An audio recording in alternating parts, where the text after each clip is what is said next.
Hello friends, आज मैं आपके लिए लेकर आई हूँ अधूरा ख्वाब। तो चलो शुरू करते हैं हम आज का वीडियो। अन्वेषा और राजेश की शादी होने वाली थी, लेकिन अन्वेषा को अपने सपनों का घर बनाने की धुन सवार थी। वह एक पुराने हवेली को खरीदना चाहती थी, जिसे उसने एक अधूरे ख्वाब की तरह देखा था।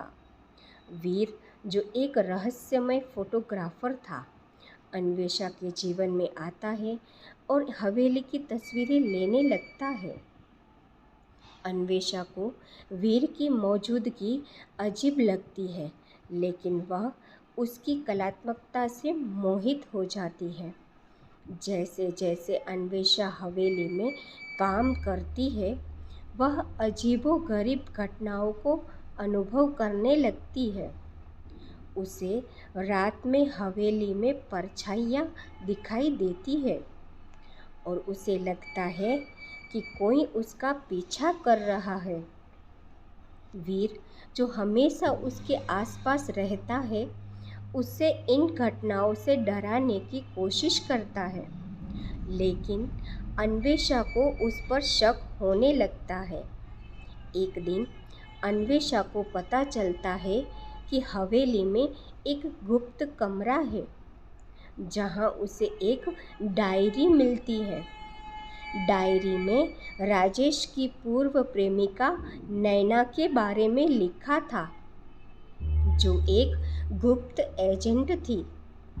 डायरी से पता चलता है कि नैना की हवेली में रहस्यमय परिस्थितियों में मृत्यु हो गई थी और राजेश को इस मामले में फंसाया गया था। अन्वेषा को एहसास होता है कि वीर, राजेश और नैना के बीच एक गहरा संबंध है। वह यह भी समझ जाती है कि राजेश निर्दोष है और नैना की मौत एक साजिश का हिस्सा थी।